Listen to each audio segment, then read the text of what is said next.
બે હાથ જોડી વિનંતી છે મિત્રો, દરેક ઘર, દરેક સભ્ય આ વિડીયો અચૂક સાંભળે અને દરેક મિત્રો સુધી, આપણા સગા સંબંધીઓ સુધી આને શેર કરે. આપણા ભરૂચની અંદર 9 વર્ષની દીકરીને હાર્ટ એટેક આવ્યો. 9 વર્ષની. તમે જો કોઈ મેડિકલ ટર્મ સાથે જોડાયેલા છે, વિદ્યાર્થીઓ છે, એમને ખબર હશે, કોઈ પણ માતાના દીકરીના શરીરની રચના આવી હોય એને 45 વર્ષની નીચે હાર્ટ એટેક આવે જ નહીં, પરંતુ અત્યારે આવે છે. ભરૂચની અંદર છેલ્લા 4 જ મહિનાની અંદર ડાયાલિસિસ કરતા પેશન્ટોની અંદર 25% બાળકો નોંધાયા છે. ના કોઈ સામાન્ય વસ્તુ નથી, અતિ અતિ અતિ ભયાનક વસ્તુ તરફ આપણે ગુજરાતની જનતા જઈ રહી છે. એનું જ્યારે સર્વે કરવામાં આવ્યું ત્યારે ખબર પડી કે ગુજરાત રાજ્ય રેડી ટુ ઈટ પેકેટબંધ વસ્તુઓના ખાનપાનની અંદર, બજારમાં વેચાતા તમામ વસ્તુના ખાનપાનની અંદર પ્રથમ સ્થાને છે. હું છેલ્લા 6 વર્ષથી ભરૂચની અંદર ક્લિનિક ચલાવું છું.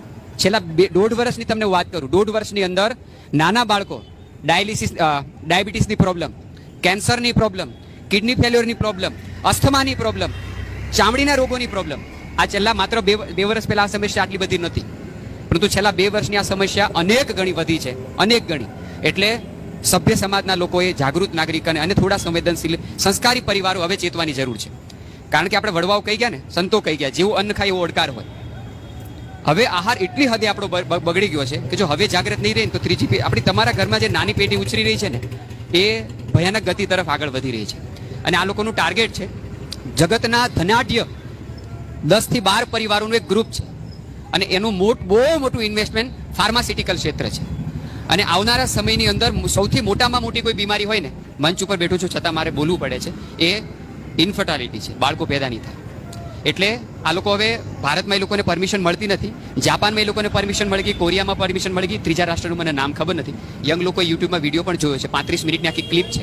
30 હજારના એવા મોટા હોસ્પિટલો બનાવવાના છે જેમાં આર્ટિફિશિયલ ઇન્ટેલિજન્સથી બાળકો પેદા થશે, અને એ બાળકોની અંદર દાળ ભાત શાક રોટલી કરતા એને નિરોગી રાખવા માટે, હેલ્ધી રાખવા માટે, અથવા તેનું શરીર ટકાવવા માટે ગોળીઓની જરૂર પડશે. આ હદે હવે આપણી જનરેશન જઈ રહી છે. એમાંથી બચવું હશે ને તો આહાર શુદ્ધ હશે તો બચી શકીશું. ને એ લોકો આવી સંખ્યા વધે એટલા માટે આપણો આહાર બગાડ્યો છે. છેલ્લા 3 વર્ષની અંદર જ સર્વે એવું કહે છે કે બાળકોની અંદર ભયાનક રીતે આ પેકેટબંધ વસ્તુનું ખૂબ ચલણ ચાલ્યું છે. અને એ ચલણની અંદર આપણે ક્યારેય વિચાર્યું નથી કે કેવી રીતે બને છે, એની અંદર શું નાખવામાં આવે છે. જ્યારથી રશિયા અને યુક્રેન આ 2 વચ્ચે જ્યારે યુદ્ધ થયું એટલે પામ તેલ મોંઘું થયું, તમને ખ્યાલ હશે, બરાબર? કારણ કે આપણે ઇમ્પોર્ટ કરીને લાવતા હતા મલેશિયાથી, એટલે 2 આંકલા બાંધે તો નુકસાન બહુ બધે થાય. અને એ નુકસાનમાં શું થયું કે પામ તેલ મોંઘું થયું, એ તો ખરાબ જ હતું. પરંતુ ભારતની અંદર, ખાસ કરીને ગુજરાતની અંદર, ખાણીપીણીના ગુજરાતીઓ શોખીન આપણે, બરાબર? હવે આ ધંધા તો બધા ચાલવા જોઈએ.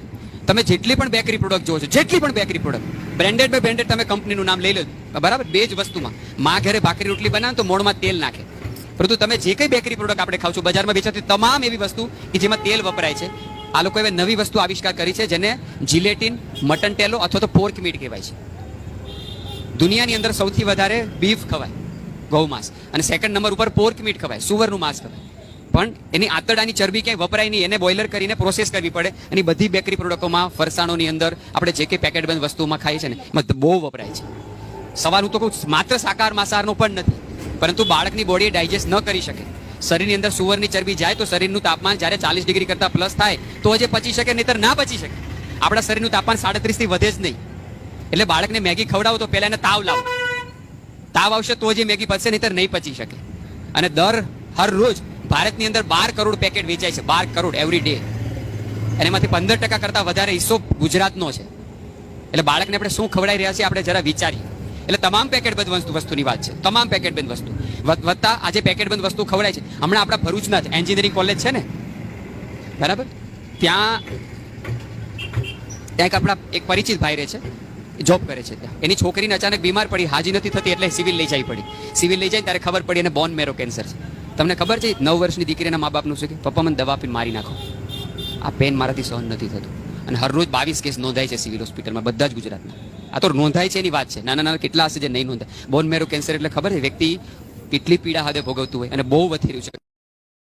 मैगी का रेगुलर नूडल्स येलो होता है, लेकिन मैगी का आटा नूडल्स ग्रीन होता है। ये मार्केटिंग स्ट्रेटेजी बहुत कंपनीज यूज करते हैं जो अपने आप को हेल्दी दिखाने की कोशिश करते हैं, क्योंकि हम ग्रीन कलर को पेड़ पौधे और नेचर से एसोसिएट करते हैं। मैंने एक एड देखा जहां दिखाया गया कि मैगी आटा नूडल्स में 3 रोटी जितना फाइबर है, जिसमें है 3 रोटी के फाइबर के गुण। हेल्थ को मजेदार बनाने का एक और तरीका। मैगी आटा नूडल्स में सिर्फ 3.5 ग्राम फाइबर है, लेकिन गवर्नमेंट रेकमेंड करती है 30 ग्राम फाइबर हर दिन। सो अगर आप दिन में 8 आटा नूडल्स खाएंगे तभी भी आप अपनी डेली फाइबर गोल्स नहीं रीच कर पाओगे। वो एड्स में रोटी दिखाते हैं ताकि आप मैगी को हेल्दी समझें, लेकिन रोटी में आटा मैगी की तरह palm oil, thickener, acidity regulator और फ्लेवर एनहांसर नहीं होता है। बहुत सारे पेरेंट्स अपने खाने में देसी मसाला को छोड़ के मैगी मसाला इस्तेमाल करने लगे हैं, छोटी सी फॉन्ट में, जिसके लिए आपको माइक्रोस्कोप दरकार हो सकता है। लिखा गया है कि इसे 3 सर्विंग में यूज करना चाहिए, लेकिन मुझे यह फिक्र है कि बहुत सारे इंडियन पेरेंट्स ये पूरी पैकेट एक ही बार में सब्जी में डाल देते हैं। मैं पर्सनली रेकमेंड करता हूं कि मैगी मसाला के बदले अपने देसी मसाले खाओ,